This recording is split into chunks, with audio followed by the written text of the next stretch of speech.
Welcome FPL managers, I'm your FPL plug, and in this video today we're going to be going over the best possible wildcard team going into game week 8, as well as the clean sheet odds for every single team and their projected goal odds.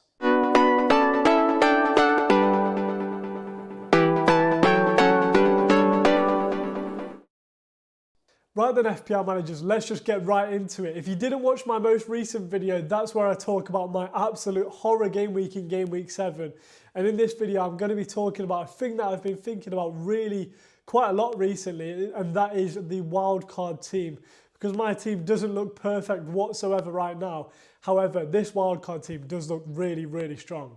So defensively, the players that I'm sticking with from the template that's slightly arisen so far this season, there really isn't a template this season though, is David Raya in goal. I think he's a great long-term hold. Yes, he's quite expensive, but there's not really any good 4.5 million options in my opinion. And then Gabriel as well. In that Arsenal team, they've got decent fixtures, not amazing fixtures coming up in the short term, but we've seen how good they are against those harder teams, especially teams like Man City. Hopefully they can get some big hauls for us, and I think I'm quite set on keeping those two in my team. And then the other four defenders are composed of Lewis, who I think is the best value for money defender you can possibly buy, and then Davis as well from that Ipswich team. He's really attacking on that left side, so I really do want him in my team actually. And then on the bench for this week we've got Valfas. So he's actually got really, really nice fixtures. Leicester probably have one of the nicest fixture runs going into this sort of section of the season. And then my most essential defender, who's going to be really essential going forwards, is Ryan Aït-Nouri. Wolves obviously have been shipping goals recently, but if they can try and stop that a little bit, they have really, really nice fixtures. And Aït-Nouri is looking really attacking, so he's probably going to be in most of our teams. And then moving on to the midfield, we've got Cole Palmer as that mainstay midfielder. I think he's shown that he's a great FPL asset. And for me, he's not really a big game player, so I wouldn't want him for this Liverpool game. But if you have him, I would definitely play him. But I would want him for the games going forwards.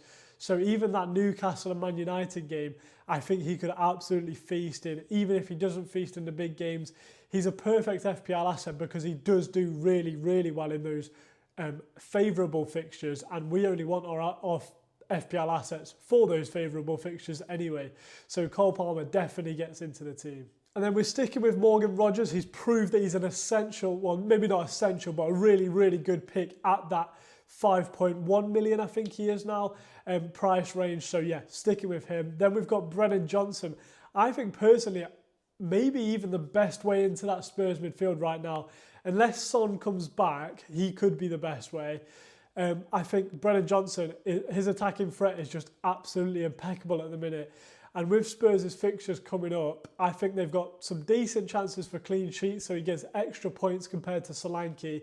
But Brennan Johnson is looking really, really good. And then we have the possibly injured man, Bukayo Saka. So obviously if we get news before the deadline that he is injured, I would take him out of my team. Maybe downgrade a little bit and upgrade elsewhere in that maybe strike force position, but we'll get onto that in a second. But for me, Saka is pretty much essential if you're going for a Palmer draft. Maybe you then drop him down if you don't want Saka for these next sort of 4 hard fixtures or 3 hard fixtures after Bournemouth. Then you could drop him down to and then upgrade maybe like to a Trent, because Trent obviously has been really good this season and Liverpool are looking the best defensively. Maybe you go with Robbo or Konate. But I think for me, Saka is the best option, especially with this Bournemouth game. He could absolutely get another mega haul. Yes, he has some difficult fixtures coming up, but you can hold Saka and he'll do pretty well for you in most games, I would say. And then finally, I don't need to say too much about him, Bryan Mbeumo. He's been doing the business recently. So definitely in my team, and I think essential for your team too. And then moving on to the forward line. So we're obviously sticking with Erling Haaland. Yes, he hasn't been too great so far in the last couple of weeks, but he has really, really favourable fixtures going forwards with Wolves this week, and then I believe Southampton at home next week. that's even a possible captaincy shout there. Triple captaincy shout, sorry. So yeah, Haaland definitely in the team. And then I've gone with Chris Wood. Nottingham Forest have really, really good fixtures coming up, or at least pretty good. And Chris Wood, looks like he's going to be on penalties even when Morgan Gibbs-White is on the pitch. So he's definitely in my team, especially on a wild card. And then finally, on that forward line bench, we've got Liam Delap. So he's looking really, really good at the moment. His finishing is looking impeccable. Another product of that Man City academy, just like Cole Palmer. So in that Ipswich team, he's getting a lot of game time, a lot of starts. So I think he's a great, great budget enabler for your team. Maybe you could go with someone like Larson from Wolves. I think he's also a great shout with their upcoming fixtures. But if you need that sort of flexibility, especially for this week, just in case someone like Saka doesn't play, then I think Delap is your go-to man. Right then, let's move on to the projected goals scored and clean sheet odds for both of the teams. So this is kindly provided by Rob T FPL over on X. If you haven't followed him already, make sure do go drop him a follow. These graphics are really, really good, I find, for FPL. So, surprise, surprise, Man City are top in the charts for both of these metrics. And this is why you really, really need at least a double up on that Man City team with Erling Haaland and someone else, if not even a triple up. I've currently got Gvardiol in my team, but my main transfer that I was thinking about making was Robertson down to, or actually slightly up to Rico Lewis, because Lewis obviously is playing a lot of the time in those midfield positions, or he's playing in that right back, but still getting forwards lots. So I think with, obviously, as we can see here, Man City projected 2.55 goals and also a 42% likelihood of keeping a clean sheet, I think Rico Lewis might have to come into my team this week. But other teams of note from this graphic is Spurs up there with 2.4 expected goals in that team, or projected goals. So I think Brennan Johnson and someone like Dominic Solanke are really, really good shouts this week, especially against West Ham. West Ham haven't been amazing defensively this season. They did quite well last week or 2 weeks ago, attacking in an attacking sense. However, Dominic Solanke and Brennan Johnson, I think, will feast in this game, and even someone like Pedro Porro could be an amazing shout. And this is actually backed up by the clean sheet odds. So Spurs and also Nottingham Forest with a 31% chance of keeping a clean sheet, according to the bookies. So Pedro Porro, Van de Ven looking really good at the moment. And even someone like Aina from Nottingham Forest, if you do have him in your team, I would definitely be playing him this week. That is a really, really high expected clean sheet. And also Nottingham Forest's numbers are actually looking really good in general this season. So a Nottingham Forest defender is definitely on the cards. But teams that aren't particularly in favour at the moment are Chelsea. So someone like Cole Palmer, it's not looking likely from the bookies odds that Cole Palmer is going to be scoring. Although if Chelsea are going to score that 1.33 projected goals, it could well be Palmer that does score the goal. And also Chelsea from a defensive standpoint, yes, they've got amazing defensive data this season, or a lot better than previous seasons anyway. Their clean sheet odds is literally down at third lowest with 11%, just due to Liverpool's projected goals being 2.2. So that is really good for Liverpool's attack, but not so good for a Chelsea defender.